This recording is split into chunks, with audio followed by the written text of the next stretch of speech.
What Africa gives to the world, Europe don't have it, America don't have it, Asia don't have it. Yeah. As a First Lady, I am not part of a government system. So when I speak on behalf of the people, because I understand what the people are going through. At the end of the day, I'm not being paid salary, and I cannot be fired either. We cannot wait for other people to come and develop us. Every mining company that is in Sierra Leone today is owned by a foreigner. You cannot be coming to our country and take everything that will make us develop, and then you still treat us as inferior people, as if we don't know what we're doing. The sense about us celebrating independence, I don't know why we celebrate independence, because we are not free. And it's that mechanism that some states have used to extract resources from other places, such as Sierra Leone. That deprives countries of the resources they need for government services, for education, for health. So I was hoping you could reflect a little bit on what those forces have done to Sierra Leone and what kind of accountability we might be able to think about, just to imagine a way forward from where we've begun now.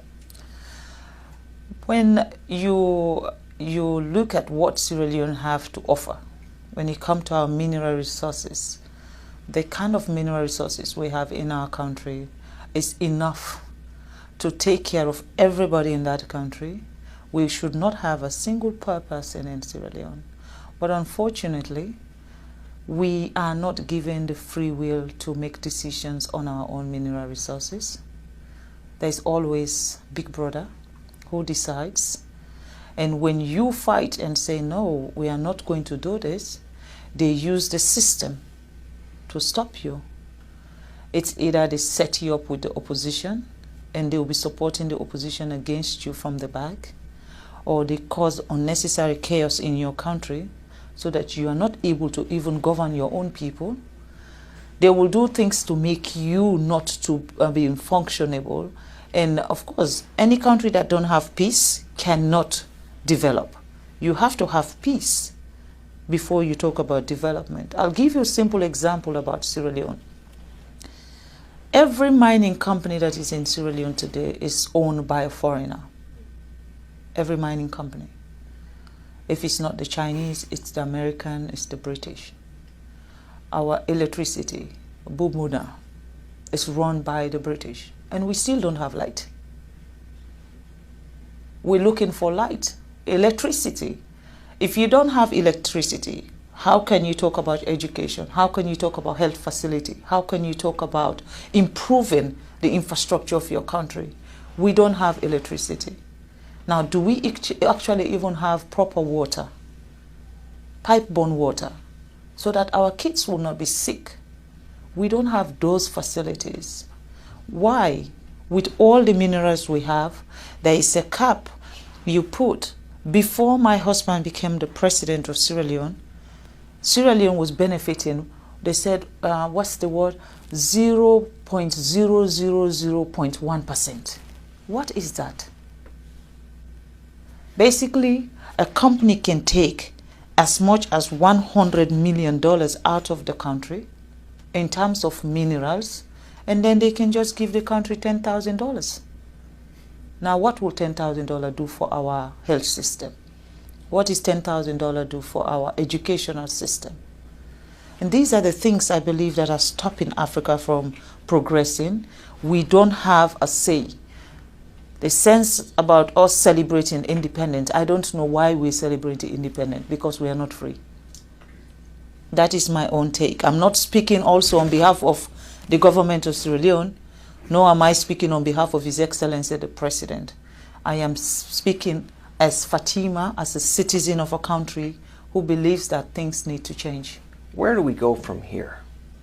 Do you have any practical ideas about where we might start? Or collective ideas that we might gain support for? I feel Africa, patriotism is very important. You have to love your country to want your country to be a better place. Patriotism, I think we have to have that sense of patriotism in our countries, and our leaders also should be subjected to that. You know, it is not only when you were talking about election and then everybody come out and celebrate, and after election, that's it. Accountability. Who accounts for what is happening? Who is the one who is changing the narrative of what is happening? Like I said, as a First Lady, I am not part of a government system. I am a wife of a president. So when I speak on behalf of the people, because I understand what the people are going through. At the end of the day, I'm not being paid salary, and I cannot be fired either. So that's the advantage. That's the advantage of being a First Lady. But I believe that for Africa, what is happening in Africa today, it needs to change, and it needs to change now. There is no time like now, because for Sierra Leone, we now have a president who believes that we cannot wait for other people to come and develop us. We cannot wait for another country to come and prescribe how our country should be run or what we need in our country. You know, this divide and rule, if you're close to China, we will not come to your country. If you're close to America, we will not come to your country. I mean, the fight that is between England, Europe, America, China, Russia is not a Sierra Leone fight. That's not our problem.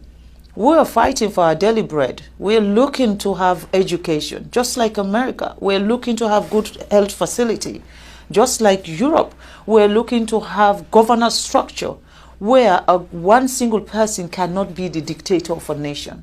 That's what we're looking for. And in that process, we're going to be allies to everybody who wants us to grow.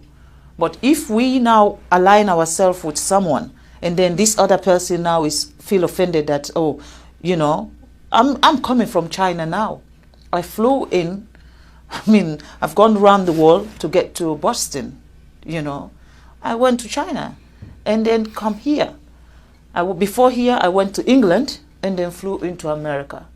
For me, I am not restricted where I should go or who I should be talking to. I am going around the world to see a country that sees Africa not as not just as an ally of what you'll be getting from us, but a country that sees Sierra Leone as partners and treat us with respect. You cannot be coming to our country and take everything that will make us develop, and then you still treat us as inferior people, as if we don't know what we're doing. I think that is wrong. You know, we're looking for partners that value us. People that will come to our country and say, you know what, this country has suffered enough. They need to grow. We were once the atom of Africa. Every country within sub-Saharan Africa used to come to Sierra Leone for our education. And today, what can we be proud of? We cannot talk about education in Sierra Leone because they've ruined that for us. Everything that has empowered Sierra Leone has been ruined. And now we have a leader who wants to fix everything. There is a problem. In Africa, you should not have a leader that is assertive, a leader that knows what his people want, a leader that wants to change what is happening. The moment you have that, it's everyone's target. And then they find reason to slow you down, they find reason to stop you, and they use that system of corruption. They use corrupt people, they use negative people, they use unpatriotic citizens to come after a government who is doing what is right for a system. I think we need to address those issues. Unfortunately, I don't know I'm very good at name calling, but at the moment, I don't know who I should be screaming at. I think the way you started on working on reform for women and girls is a template that can be followed for many other issues. Do you think of what a next one might be? One of the most serious issues I have with the United Nations is the fact that Africa is not part of the Security Council. We're talking about 54 countries, I'm sorry. 54 countries, a whole continent does not have one person representing Africa when it comes to decision making at the Security Council. And I'd observe also that no African country has its own executive director at the World Bank either. No, unfortunately, yes. We don't know how to manage money.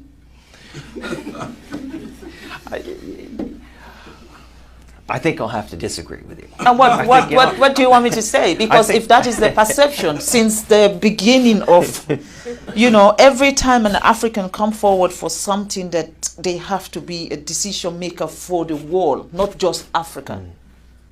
It's just not possible. I understand. So what can I say? There must be a prescription somewhere that says, Africa, you are not good enough.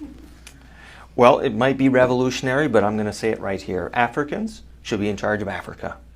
I believe that also that Africans' issue can only be enhanced when Africans decide to do that. They should not allow another person to give them a prescription of how Africa should look like or what we need in our Africa, because we know what we need in our Africa. No one will know that better than us. And I think the UN should see Africa as partners. And the United Nations, definitely, you cannot have 7 countries vetoing everything. When it comes to Africa issue, it is those 7 countries. Who are the countries that are actually exploiting Africa? They're the ones who have the veto power to make decision on anything that has to do with Africa. So for me, I think that is wrong. And that is one thing the president of Sierra Leone has campaigned for. And this year, Sierra Leone is now a non-permanent member at the United Nations. But yet still, we don't have a veto power. But we're there. At least we are getting closer. And in these 2 years, our mission is to get the United Nations to see Africa not as one country. Because that's the mistake they do. When you say I'm from Africa, they say, oh, you're from Nigeria. I said, no, Nigeria is one country in Africa. We have 54 countries in Africa. So see us as a continent that also, what we offer to the world, Europe does not have it. I believe what Africa gives to the world, Europe don't have it, America don't have it, Asia don't have it. Because we are not mining in China, we are not doing any mining in America or mining in Europe. But they're doing it in every part of Africa. Not just Sierra Leone, go to Democratic Republic of Congo, go to Botswana, go to Angola, go everywhere there is mineral resources.